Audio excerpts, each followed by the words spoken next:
Alright guys, I thought I'd do a positive video on how I deal with this sort of nonsense that we're dealing with. Because I say nonsense because we can't control it. It's nonsense is out of frustration.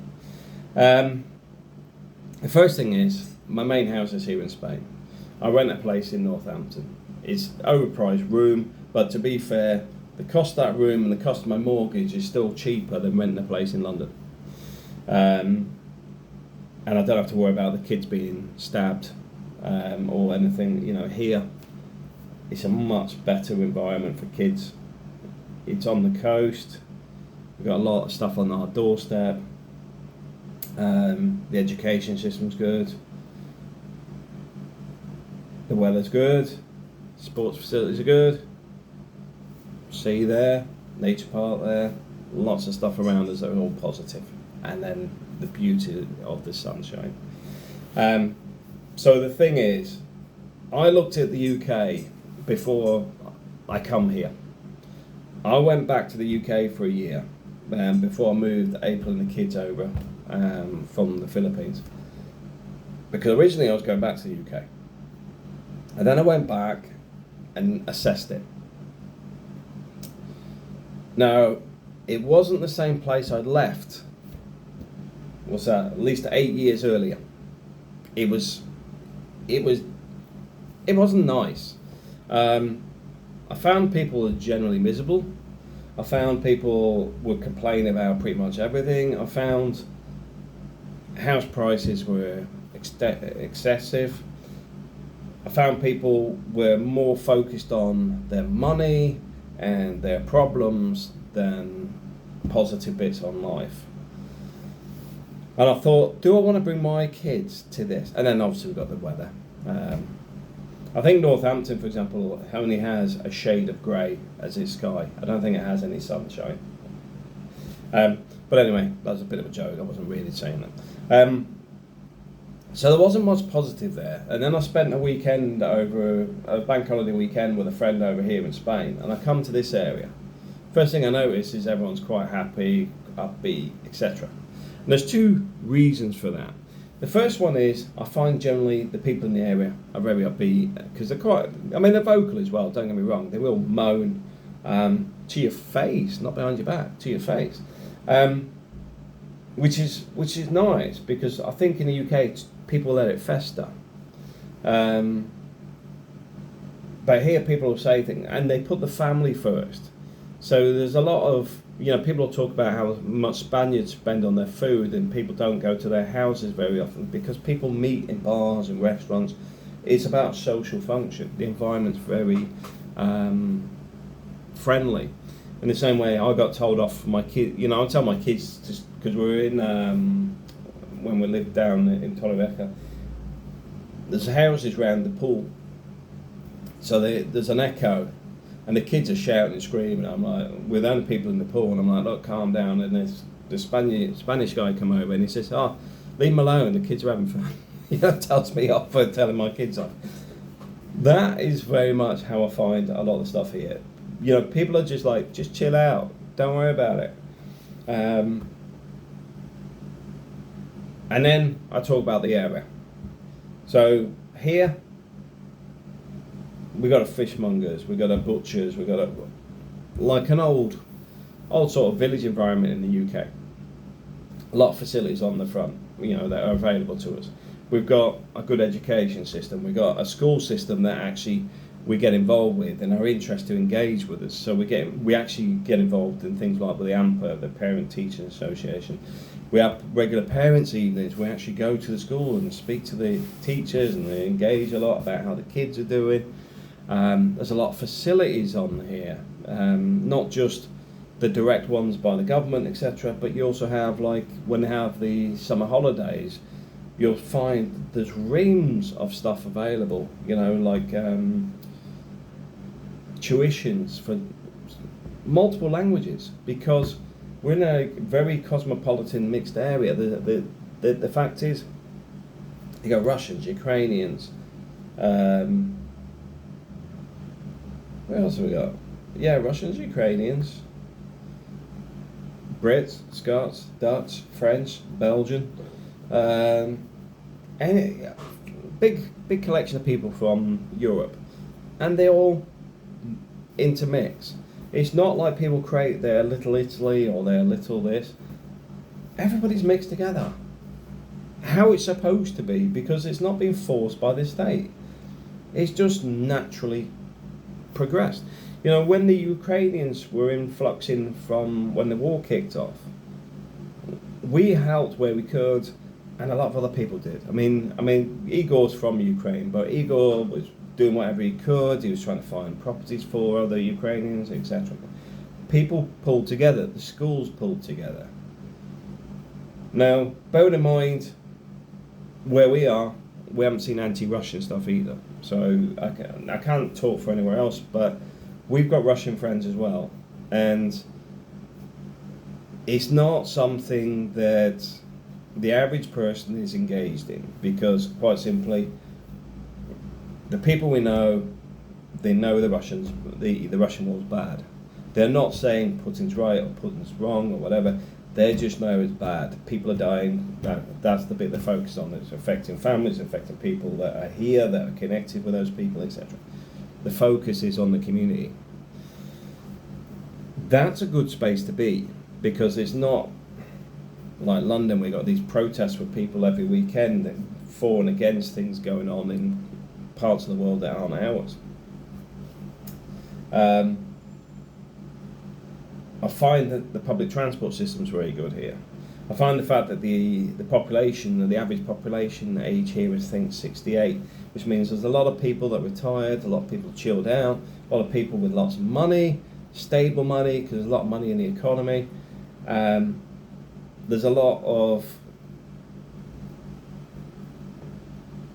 well, say 20 years worth of funds that will continue to come here, just based on people retiring here. Now, don't get me wrong, the downside is the wages are lower. So on the coast, wages are low. If you're not fluent in Spanish, it's hard to get a job. Some of the jobs actually prefer you to be multilingual, not bilingual, multilingual, especially real estate agents. They see the Brits as the paupers when it comes to house buying.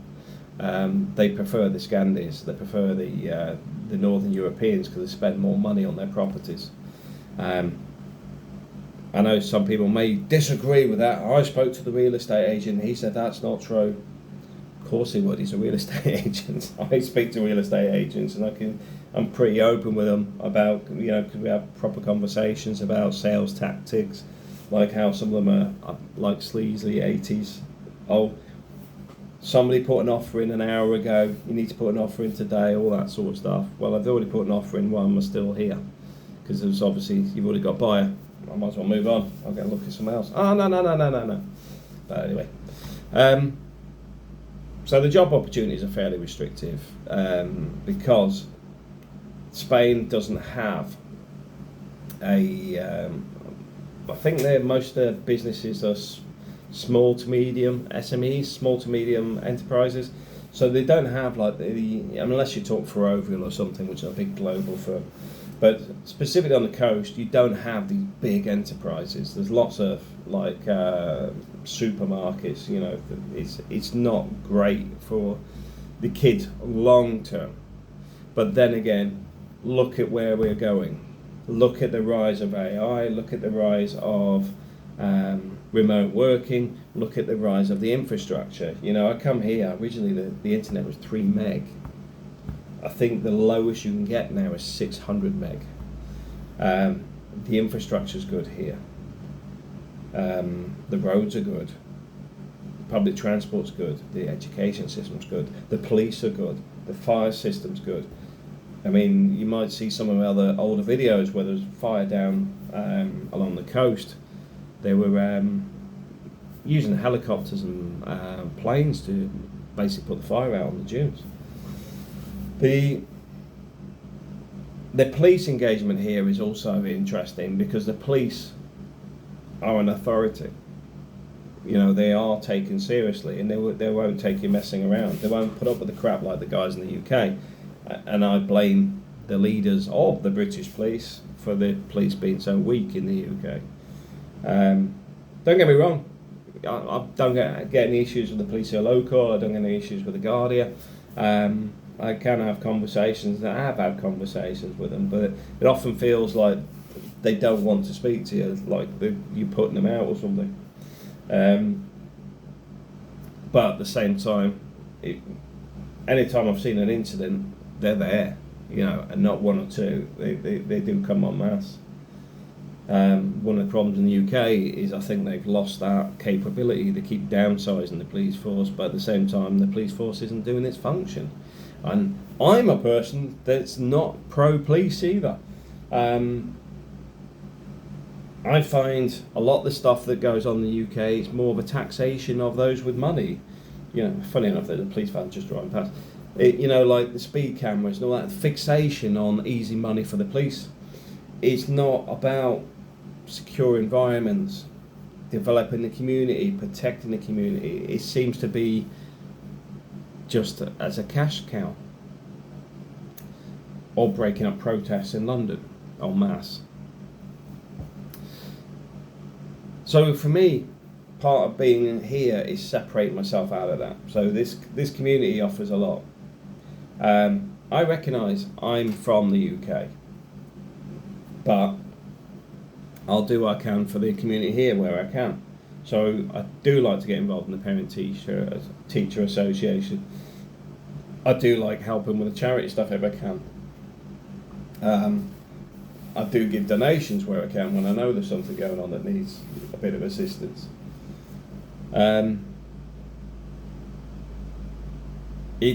For me, it has a sense of community here. I can't say the same about a lot of stuff that goes on in the UK these days. Now, some of you guys may be out in some rural places, whatever, and still going, hey, it's still the same as it was 50 years ago. Great, that's fantastic. But my experience when I was in the UK, when I went back originally, is a lot of that stuff had gone. I know, for example, my brothers experienced some difficulties in their schooling years. They were bullied quite bad at school. And the school's response was, we don't have bullying here. In other words, we're ignoring the problem.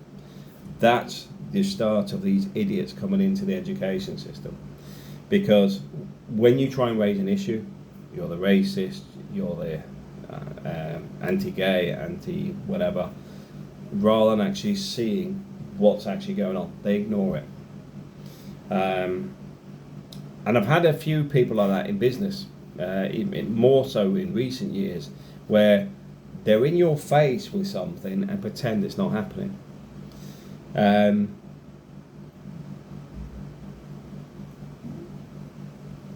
It's all wrong, and it will hit a tinderbox moment at some point. But the key to everything is get yourself out of it. So for me, I moved to Spain. I moved to an area where, like I said, the population average age is 68. I moved to an area that's still got a sense of community. I moved to an area where the cost of living is sensible. I moved to an area where I could afford to buy a house. I looked at the UK, and you look at the house, £350,000 average house. Look at the interest on a mortgage. You fight about £5,000 for your legal fees, your surveyor fees, and all that sort of stuff. In total, for a 35-year mortgage, it's going to cost about £1 million. Because I think the interest is about 750k or something stupid. You correct me if I'm wrong, because these were some of the stats I've seen off somebody else. Here in Spain, bought a house for 135,000, spent about 40-50k renovating it. Yes, I did the rendering. Yes, I did the electrics. Yes, I did it as I could afford it as well, because once you got the house, I started doing it as I could afford it. So, we sort of compacted a lot of investment in it originally to get it livable. Once it was livable, we moved in, and then we've sort of carried on with bits and pieces. It's like now I've still got the upstairs to do, and I'm thinking about how to extend out onto the balcony at the minute, because I may be taking that new window out and moving it. I might move it onto the wall and extend the building out.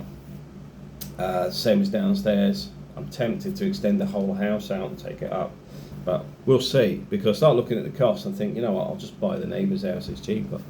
But anyway, the point being is that set me back financially. That locked me in. That I was locked into the finance controls type of stuff. Because a lot of people think, well, I'll buy a house in the UK, get to a point, sell it, downsize, retire, whatever. Capital gains tax.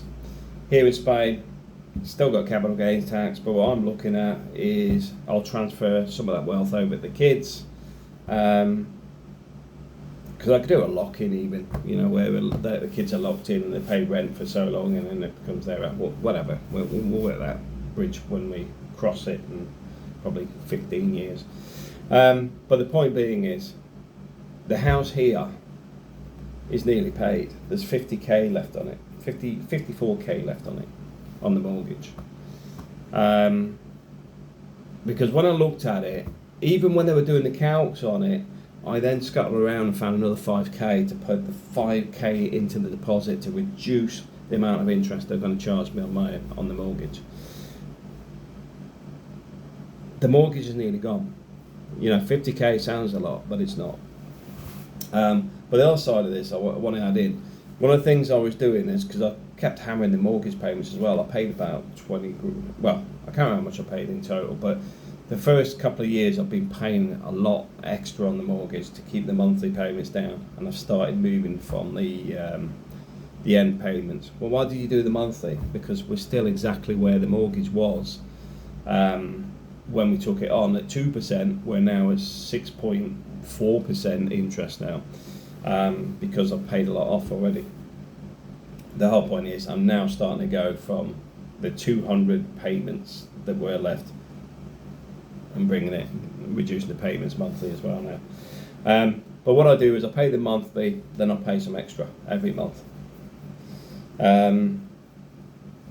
But I'm at a position now where I'm seeing my investments are actually performing better than the interest on the mortgage.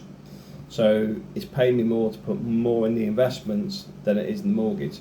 And if I can carry this on for, say, 3 years, I could get the interest paying the mortgage. So I end up paying the mortgage off pretty much free. At that point, I would then just keep putting money in my investments. If it works that way, like I said, the world changes around us. Man plans, God laughs.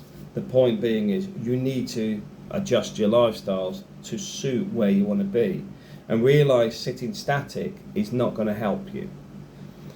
They want you to sit static. You're easy to control if you're static. You're easy to control if they can control your finances. If you need to stay in your job to pay your mortgage, you're not going to be political, are you? You're going to be a good little boy and do as you're told. But if you can control your finances, have no mortgage, and actually be in a position where you're sustainable, you could be difficult. Doesn't mean you have to be naughty, do bad things, but you can be more vocal, because there's very little they can do to you. So you've got to bear that in mind. To get out of this stuff is you need to pull yourself forward. Pulling yourself forward is sit and work in a plan on how you're going to get where you want to be. This gets back to the property from Spain vs UK. So this one works out, UK, 350 grand a house, works out about £1 million for 35 years, you know, with all the interest and crap on it. Then capital tax, everyone here. So I'm going to work there until I'm either dead or I've got very little life in me. Then I'm going to sell it, pay capital gains, then go abroad or whatever. But the one in Spain, I'm in a coast town. We nearly own it already within 2 years. We decide we want to go back to the Philippines because we've already got property there. We rent this one out. It's right next to the beach. It's a win-win. It's already a pension pot in its own right. But with the investment funds as well, you got safety now. Then you got your pension cutting in. See, I'm not a fan of pensions, because the problem is I look at it from my dad's perspective, right? The guy died at 70. You don't get your pension until you're 67 in the UK. What was the hell of the point of putting the money in there in the first place? What? Oh yeah, you just pay in for 20 odd, 30 odd years to get 3 years. I'll have the investment fund, thank you. So the point being is you need to think about how you get from this mess, which is what we've got, to freedom and independence. And this will keep pulling you down. This will keep you focused. This way it's like, look what's in your news feed. Look what's going on. This is really bad. Blah, blah, blah. Not enough is going on this bit going, you know what? This is going on, guys, but it's not your problem. You're not going to fix it. What you need to do is work your way away from it. So focus on your health. Like this morning, already done my workout this morning. I keep getting up early. That's when my eyes are. Because the thing is, my wife keeps going, "Why do you keep getting up at like 6:30 in the morning every day?" And I get up and do a workout every day because I'm not. We're on holiday at the minute, so I keep getting up and working out. But I've been working out now. I might share that on the next video just to show you what it's like. It's a VR piece. But if you look at my fitness in the house, got the VR fitness stuff, got a treadmill down here, I've got a rowing machine over there, got weights, got bands. We've got pretty much a home gym. You need to focus on yourself. Like I said, this stuff wants to suck you into their crap. You need to focus on yourself. And it's not being selfish, it's not being racist, sexist, anti-gay, anti-trans, anti-anything. It's the fact is, nearly all that stuff is none of your business. They're trying to make it your business. In the same way as the screaming child on the floor sits there and screams, and when you start looking at it, you give them a lollipop. When you're ignoring it, guess what? They eventually stop screaming. We're in an environment where we are supporting the screaming child with a lollipop. I mean, it's a bit like the England football team with the buy flag on it. Guys, this is my personal opinion. Don't buy it. Buy the strip. Simple as that. Wear last year's, save yourself some money. Or if you really need, well, yeah, if you haven't even got last year's, as a bit of support, buy last year's strip. But don't buy it from FIFA, whoever's the ones that brought this crap out with Nike. Buy it from Wish. Buy it from bloody Temu or somewhere else. Don't buy the genuine stuff. They don't deserve your money. But hence, I'm getting into the politics again, because now we're working how we're going to beat this stuff that's going on by taking our money back, controlling our money, because that's where we have the control.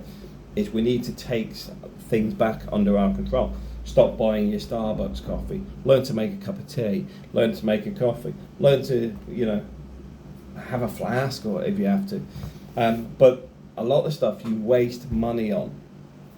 And that's not really into this stuff, but that's into consumerism, and a lot of this is tied with consumerism and controlling your finances. That's what the bigger picture. Just see everything is trying to control your finances, whether it's directly in the sense of if you've got no money, you're under control, or indirectly where you support football, you're not happy with the St. George's flag being changed by this buy flag, but I love football, so I'm still going to buy the shirt. Don't buy the shirts, because then you're financially supporting the same things that are becoming problematic. In a weird world we're in, where we're having to think about this, but at the same time, it's all about the needs and wants. Do you want it or do you need it? Well, I definitely don't need a buy flag shirt. Matt, that's because you're anti-gay, anti-this. No, I'm not English. I'm not English. I wouldn't wear an England shirt. But the point being is, you need to understand the needs and wants. And if you start separating this out, you see all that stuff. You don't need any of that crap. And see some of this as an advantage, because when they start pushing the, like, oh yeah, you need to wear this, you need to wear that. Oh, do I need to buy it? Oh, need to buy it. Great idea. Not buying it. You just give me the needs and wants. I definitely don't need it, and I definitely don't want it. So keep it. I've just saved myself 50 quid or whatever. The needs and wants is an important bit, just generally in life. that's something, if you're not doing it already, learn to do it. So it's like, I'm looking at a new car. I will not finance a car if I can help it. So the fact is, do I need it or do I want it? Well, the answer is, the car outside I've got at the moment, the Astra, it's got a problem with the DPF filter. I think I've got 2 years left in it. I need a car, but I also want a car. So I wanted a Volvo. Then I look at the cost of the Volvos, and I looked at the cost of the Mercedes, because they've all gone down this electric route. And I'm going, I ain't paying over 45 grand for a car. So then I looked at a Dacia. It's got all the functionality, still got the new car smell, and it's less than half the price. And my wife would be will drive it, because one of the problems I had here was I bought a fairly new Astra, and nobody would drive it when I'm away. So when I needed moving for markets days and stuff, because they tow your car, mine got towed last week or the week before, because my road had been dug up, part around the corner, gone in the morning. Where's my car gone? Been towed away. And the point being is, the needs and wants are an important thing. Now, I need a car. Do I want a Volvo? Yes, I want it. I don't need a Volvo. Dacia. Read the reviews, lots of good reviews on it. Build quality looks good, looks nice enough. I'll get one. It's going to cost me, I think, 17 grand plus whatever taxes, I suppose. But the reality is, do I need it with the big alloys? Do I need it? No, I just need a functional car. So it doesn't. I don't need to look pretty. Look, I don't even wear a wig, and I haven't been to Turkey to get my teeth done either. So the fact is, needs and wants. Keep things practical, and it doesn't mean don't spoil yourself, because it's like restaurants. I love good restaurants. So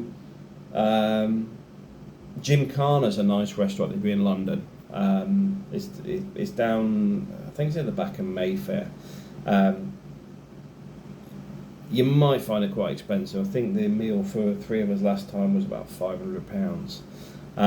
But the point being is, I will splurge on something I like, but on a lot of stuff, you separate out needs and wants. You know, it's like I buy Macs. We got got the iMac here. I've got the I've got the MacBook Air. My son's got my MacBook Air. Instead of giving him a new laptop, I gave him my old laptop, and then I got the MacBook Pro. But I use the MacBook Pro for work and stuff. I certainly use iMac for work. And then I got my gaming computer during COVID, because I got it while I was in COVID, because I was locked down in Northampton and stuck there for a long time. So I transported that over to Spain, and he's now got that. But computer equipment, I spent a lot of money on. But the point being, needs and wants. And that's before we bought the house as well, I think. Was it? Or not? No, it wasn't. Yeah, it's after we bought the house. But I was stuck in lockdown and stuff, so I can justify some stuff the same as you'll do the same. The justification was I couldn't get flights back to Spain for a long time. So the amount of, because I normally have about £450 a month of flight money. So the fact is, I couldn't fly for months. Paid for the PC. That's my excuse, and I'm sticking to it. But like I said, a lot of stuff, just keep away from it. Don't get suckered into it, because you start debating with people about it as well. You don't need this. What you need is your finance control. I haven't got much on there. This one was getting my son to write music and stuff on it, because we were talking about bands and stuff, and singers. Just in case you're wondering what a lot of that is, what it was, we were listening to different musicians on YouTube, because there's a lot of people he wouldn't have heard otherwise. So, like for example, I'll go through a few quick ones. So you've got B.B. King, Little Richard, Chuck Berry, Al Green, James Brown, Barry White, Percy Sledge, Aretha Franklin, Otis Redding, just as a few. Because one of the things you've got to understand as well, a lot of this stuff that is available is also about this week. Now, my son plays the piano, he plays the guitar, he can play the drums as well. And I'm encouraging him to get a broader sense of music, because a lot of the stuff we see today is not great.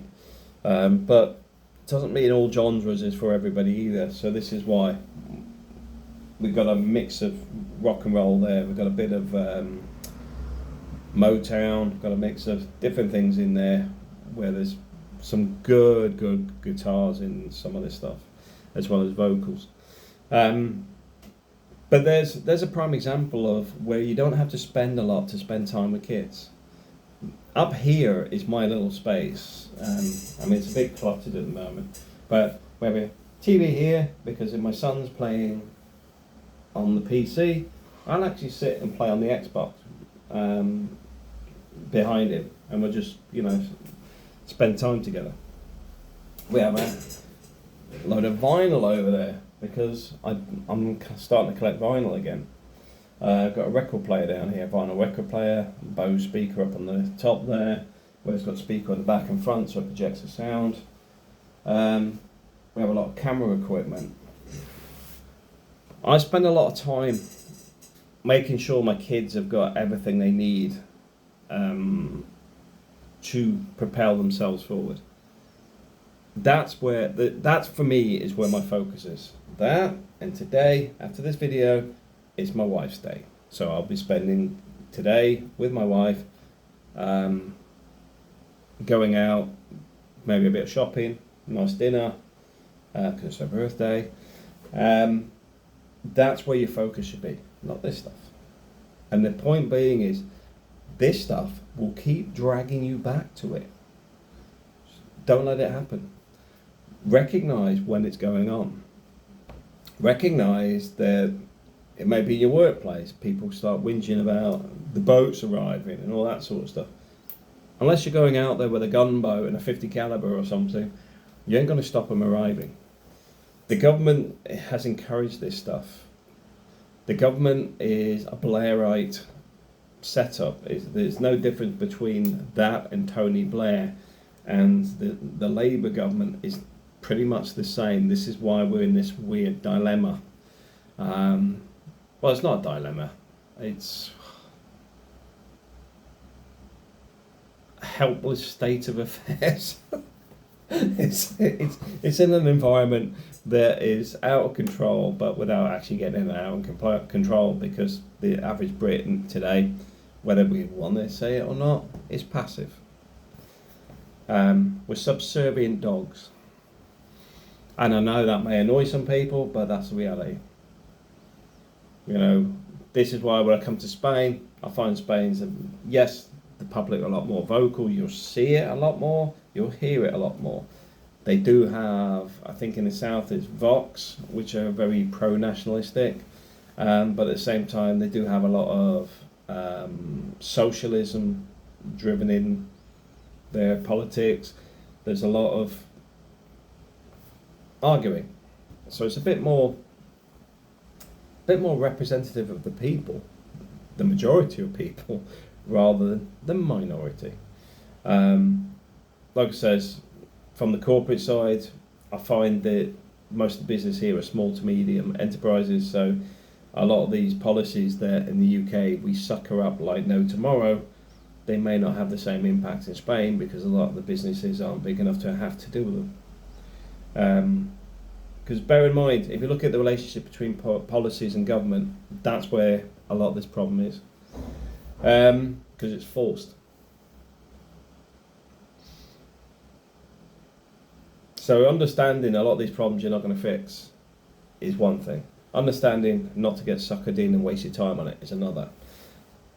Third one is, if you're in an environment where you're forced into it, or you've got other stuff going on, maybe you've got a crap boss, maybe you've been doing the same job for 5 years and hate it, maybe you're in an area where you like your job, but you want to move up and move across to, a better job elsewhere.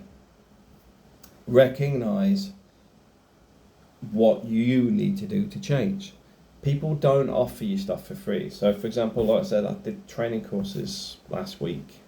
I've got one more left to do, which I'm probably going to start tomorrow night, and I'll spend a week on that.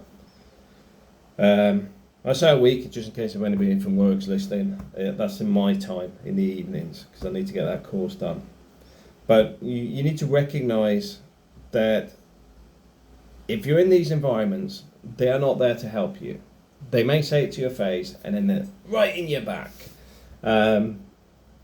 We will support your needs in every way, which is just verbal nonsense. I mean, there's a good example of a former company I was working with.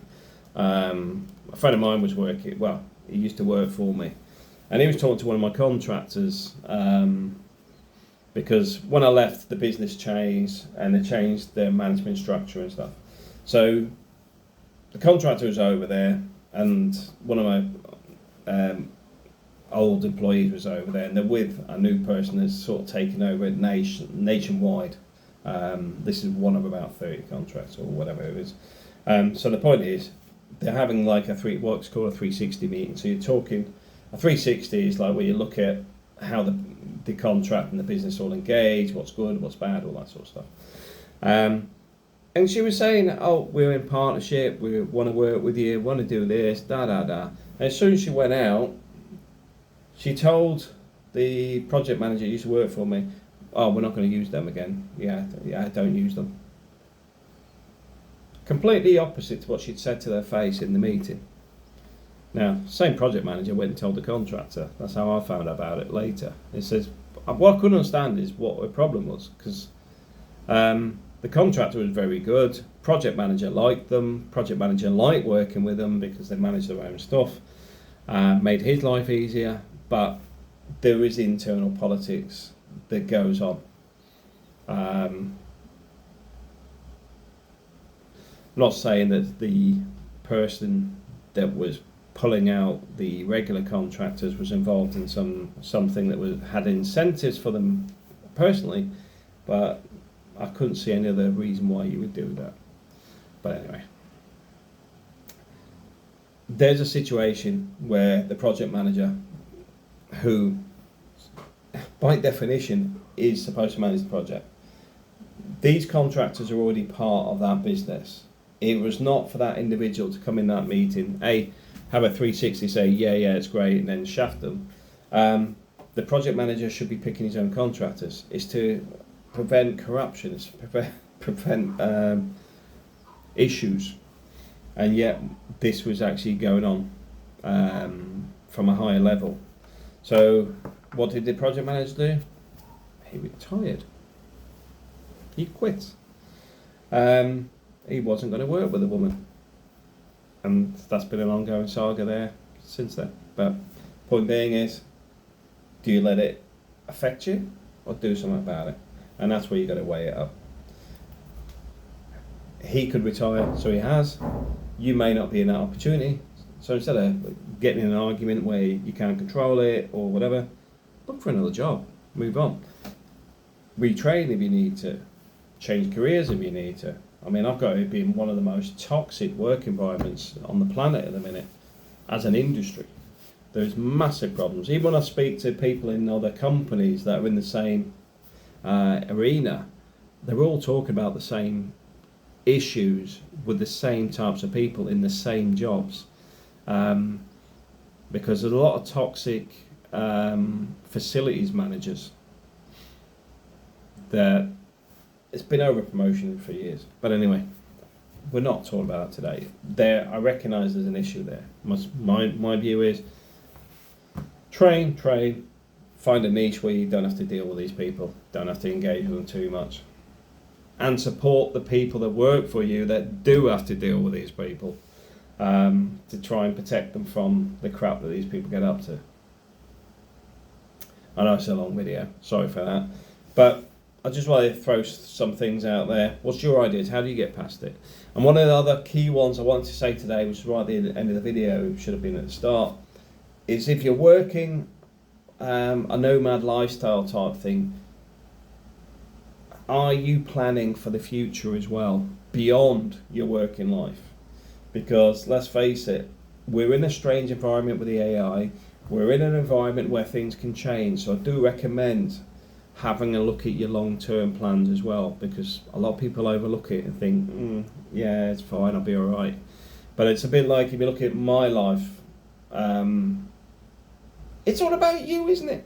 No, I just want to say, when I went back to the UK, a lot of the safety nets I originally had, when I used to go back to the UK, I could rent a place, quite easily, not a problem. But my parents have died, so I have no safety net of a backup location. I used to borrow my brother's car and pay him some money. So I had to buy a car in the UK, which then has another burden because I need a property to tie the vehicle to. So bearing in mind, as people get older, they may drop dead on you. So some of your safety nets may disappear.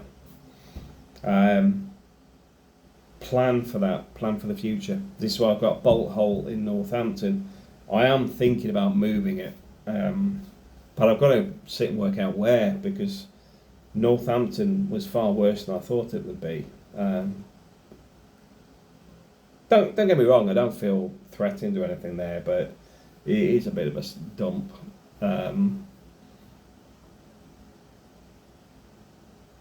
But maybe I need to move further nearer Birmingham. And people go, Birmingham's worse.